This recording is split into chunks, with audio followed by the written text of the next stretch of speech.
I'm not telling you. Because I'm you're in no answering all these position to questions. dictate that. That's Remember exactly this. I'm not You're in dictating. no position to dictate what we're going to feel. We're going to feel very You will good. feel influenced. We're going to feel very I'm good and telling very you, strong. You will feel influenced. You're right now not in a very good position. You've allowed From the yourself very- to... வணக்கம் உறவுகளே, எல்லாரும் எப்படி இருக்கீங்க? நல்லா இருக்கீங்க நம்புறேன். நல்லா இருக்கணும். நான் உங்க பிளாக் மேன் ஜான் பேசுறேன். இன்னைக்கு ஒரு முக்கியமான டாபிக் தான் நம்ம இன்னைக்கு எடுத்துட்டு வந்திருக்கோம். என்னன்னு பாத்தீங்கன்னாக்கா, இந்த சண்டை இப்போதைக்கு முடியாதா அப்படின்னு தள்ளி போயிட்டா இருக்கு. நம்ம உக்ரைனோட போர் தான் சொல்றேன். அதை முடிச்சிடலாம் அப்படின்னு வந்துட்டு ட்ரம்ப் முன்புறமா இருக்காரு. ஆனா உக்ரைன் அதிபர் ஜெலன்ஸ்கி அதுக்கு ஈடு கொடுக்கல. இந்த மாதிரி பிரச்சனைகள் மறுபடியும் ரொம்ப தள்ளி போயிட்டு இருக்க இது ஆபத்து யாரை நோக்கி வருது அப்படிங்கிறது உக்ரைனை நோக்கி தான் எல்லா ஆபத்தும் நெருங்கி கொண்டு இருக்குது. அந்த நாட்டு அதிபர் எப்படி நடந்துக்கணும், ஏன் இந்த மாதிரி நடந்துக்கிறாரு அப்படின்னு ஒரு பக்கம் கேள்வி இருக்கலாம்.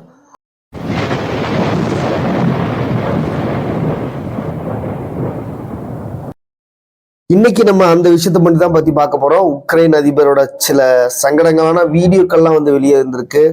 அந்த உக்ரைன் நாட்டோட பிரச்சனைகள் என்ன, ட்ரம்ப் என்ன சொன்னாரு, ட்ரம்ப் மூலியமா அவர்களுக்கு என்ன ஒரு ஆபத்து வருமா அப்படிங்கிற விஷயத்த மட்டும் தான் நம்ம பத்தி பார்க்க போறோம். வாங்க நிகழ்ச்சியில போய் பார்க்கலாம்.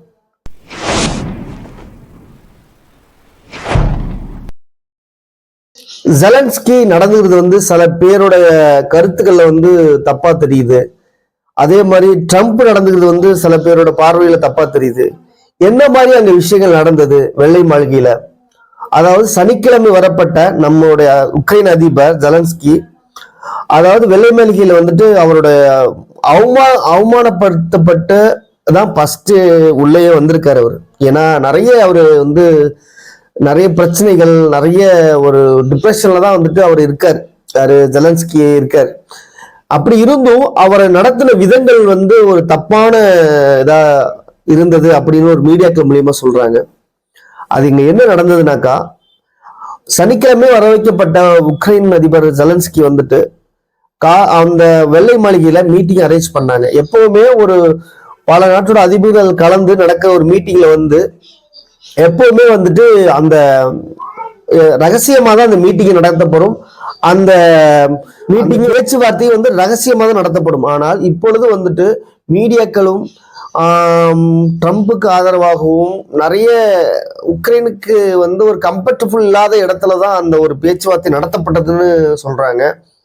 ட்ரம்ப் கேட்கக்கூடிய ஒரே ஒரு விஷயம் என்னன்னாக்கா, உங்களுடைய நாட்டில இருந்து கனிம வளங்களை பாதி எங்களுக்கு கொடுங்க, நாங்க உங்களுக்கு தேவையான அனைத்துமே நாங்க பண்றோம், உங்களுடைய மொத்த இதையும் நாங்க ஏத்துக்கிறோம், உங்களுடைய கட்டுப்பாட்டுக்குள்ள இருக்கக்கூடிய சில விஷயங்களை எங்களுக்கு கொடுங்க அப்படின்னு தான் ட்ரம்போட அறிக்கை எடுத்து வைக்கிறாரு. ஆனால் ஜெலன்ஸ்கி அதுக்கு ஒத்துக்கல. அவரோட தரப்புல ஏன் ஒத்துக்கல அப்படிங்கிறத ஃபர்ஸ்ட் நம்ம சொல்லலாம். அதாவது ஒரு நாட்டுடைய கனிம வளங்கள் கொள்ளையடிக்கப்படும் அப்படின்றாலே அந்த நாட்டுடைய அழிவுக்கு காரணமா தான் முடியும். அது கண்டிப்பா ஃபர்ஸ்ட் நான் உங்க நாட்டுல ஃபர்ஸ்ட் நாங்க கொஞ்சம் எடுத்துக்கிறோம் அப்படின்னாக்கா, ஒரு ஒரு ஒரு மொழி இருக்குன்னு வச்சுங்களேன். அதாவது இப்போ நான் எடுத்துக்காட்டுக்கு சொல்லலாம், நம்ம படுகாசுங்கிற ஒரு மொழி உங்களுக்கு தெரியும்னு நினைக்கிறேன். ஊட்டு சைடு அதிகமா இருப்பாங்க.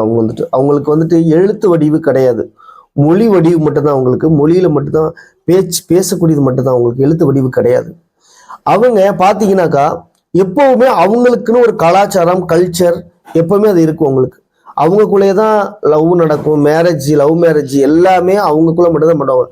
அதர் கேஸ்ட்லயோ அதர் எந்த ஒரு இதுலயுமே அவங்களோட யாரு கூடயும் கலந்துக்கவே மாட்டாங்க. அவங்களுடைய கலாச்சாரமே வேற, கல்ச்சரே வேற. இதை ஏன் நான் இதுக்கு சொல்ல வரேன்னாக்கா, உக்ரைன் அப்படிங்கிற ஒரு நாட்டுக்கு தனியான ஒரு கல்ச்சர், கலாச்சாரம், மொழி, பண்பாடு, கலை எல்லாமே இருக்கு அவங்க உக்ரைனுக்கு. அதாவது இப்போ அமெரிக்கா உள்ள கொஞ்சமா உள்ள வந்துட்டாங்கனாக்கா ஃபர்ஸ்ட் அவங்களுடைய எல்லாமே கொஞ்சம் கொஞ்சமா அவங்க கைக்கு போக ஆரம்பிக்கும். அப்படிதான் பயப்படுறாரு அவரு. அதாவது ஒரு ஃபர்ஸ்ட் அவங்களுடைய கலை, பண்பாடு, அவங்களுடைய பழக்க வழக்கங்கள், அவங்களுடைய முக்கியமா அவங்களுக்கு மொழி எல்லாமே கொஞ்சம் கொஞ்சமா மாறி அந்த நாடு ஃபுல்லாவுமே அழிஞ்சிடும் அப்படிங்கிற ஒரு பயம் இவருக்கு இருக்குது.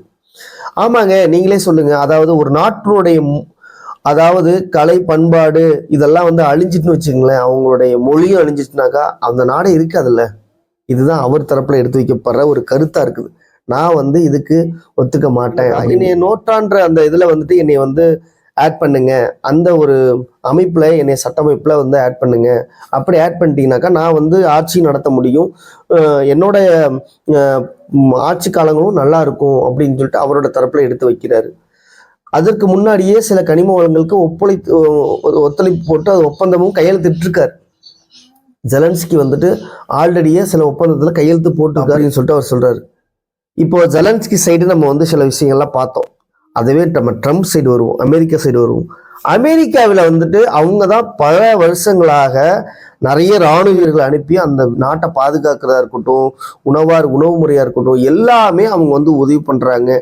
கேஷ் ரீதியாக இருக்கட்டும், நிறைய ஃபண்ட் அவங்களுக்கு ஹெல்ப் பண்ணி நிறைய ஆயுதங்களை கொடுத்து அவங்களுக்கு வந்து நிறைய பண்ணுறாங்க.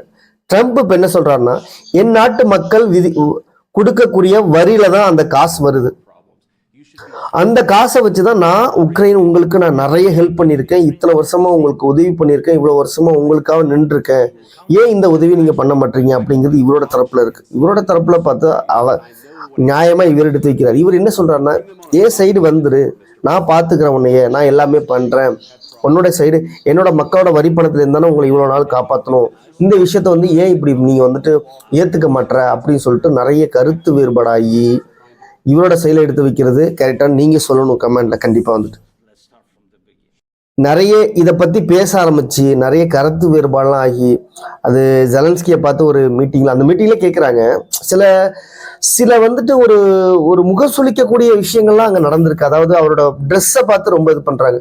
வெள்ளை மாளிகையில இன்ன வரைக்கும் அவ்வளோ பெரிய எல்லாருடைய நாட்டு அதிபர் வந்தாலும் வந்து ஒரு கோட்சூட்டோட தான் வருவாங்க, நீங்க ஏன் இப்படி வர்றீங்க அப்படின்னு சொல்லி கேட்க போய் அவர் என்ன சொல்றாருன்னா, என் நாடு ஒரு வந்து ரொம்ப கஷ்டத்துலையும் இந்த மாதிரி போர்லையும் வந்து ஒவ்வொரு நாள் செத்து மடிஞ்சிட்டு இருக்காங்க, நான் எப்படி அவ்வளோ நீட்டா கிளம்பி வர முடியும், இது எல்லாமே நிறுத்தி என்னோட நாட்டு மக்கள் நல்லா சந்தோஷமாகட்டும், அதுக்கப்புறம் நான் உங்களை விட டாப்பாவே நான் வந்து நல்ல ட்ரெஸ் போட்டுருவோம் அப்படின்னு என்னோட பதில் இருந்துச்சு. அதே மாதிரி இவரோட கேட்கக்கூடிய கேள்விகள் இருக்கட்டும், அவர்கள் பண்ணக்கூடிய விஷயங்களாக இருக்கட்டும், அச்சுறுத்தும் வகையில் தான் பேசுறாங்க ஜெலன்ஸ்கிட்ட. நேரமாக ஆக ஆக பேச்சுவார்த்தைகள் ஒவ்வொன்றா படிப்படியா அந்த பேச்சுவார்த்தைகள் என்னாச்சுனாக்கா கொஞ்ச நேரம் ஆக ஆக என்னன்னாக்கா முகசுளிக்கிற அளவுக்கு, அதாவது அவங்கள ரொம்ப இறுக்கி பிடிக்கப்பட்ட நிலைமையில ஜெலன்ஸ்கி ஆயிட்டார். அதுக்கப்புறம் வெள்ளை மாளிகையிலிருந்து அவமானத்தோட தான் அவர் வெளியில போயிருக்காரு அவரு சில விஷயத்தினால. இப்ப மக்களுடைய கருத்து எப்படி இருக்குனாக்கா, சில பேர் சொல்றாங்க இவர் சொல்றது கரெக்டு, ஜெலன்ஸ்கி சொல்றது கரெக்டு, நம்ம வந்துட்டு நான் ஃபர்ஸ்டே சொன்னோம், நாங்கள் வந்துட்டு நீங்க அவ்வளவு சீக்கிரம் போகாதீங்க, அமெரிக்கா உங்களுக்கு லாஸ்ட்ல உங்களுக்கு கையை விரிச்சிருவாங்க, நிறைய உங்களுக்கு வந்து ஆப்பு சிதிக்குவாங்க அப்படின்னு சொல்லிட்டு. சில பேர் என்ன சொல்றாங்கன்னா, அவர் ட்ரம்ப் சொல்றது கரெக்டு தானே அப்படின்னு சொல்லி சொல்றாரு. அதாவது ட்ரம்ப் என்ன சொல்றாருன்னா, நீ என் கூட வந்து சேர்ந்துரு அப்படின்னு தான் சொல்றாரு, நான் பாத்துக்கிற நாட்டை அப்படின்னு சொல்றாரு. இவரு பயப்படுறாரு. இது எந்தமான வித கருத்து, இது எப்படி இருக்கும், இதுல யார் கரெக்டு யார் தவறு அப்படிங்கிறத நம்ம சொல்லவே முடியாது. ஆனா ஒரு நாடு வந்து சில விஷயங்களை வந்து அட்ஜஸ்ட் பண்ணி போகணும் அப்படிங்கிறது உக்ரைன் அதிபருக்கு சில விஷயங்கள் புரியல அப்படின்னு மாதிரி சொல்றாங்க. இந்த அடுத்தடுத்த நிகழ்வுகள் எது வரைக்கும் போகும், இது எதற்கா எந்த அளவில் முடியும் அப்படின்னு இருக்காங்க. லாஸ்ட்ல வந்து ரொம்ப கோபத்துலதான் வந்துட்டு ட்ரம்ப் வந்து சில விஷயங்கள்லாம் பேசியிருக்காரு. இது எந்த மாதிரி ஒரு பாதிப்பை ஏற்படுத்தும் அப்படிங்கிறத நம்ம பொறுத்திருந்து பார்க்கலாம். இது இந்த இரண்டு பேருக்கும் நடுவே உள்ள போராட்டம் எப்படிப்பட்ட விஷயங்களை முடியும் அப்படிங்கிறத நீங்க கமெண்ட் செக்ஷன்ல சொல்லுங்க, பார்க்கலாம்.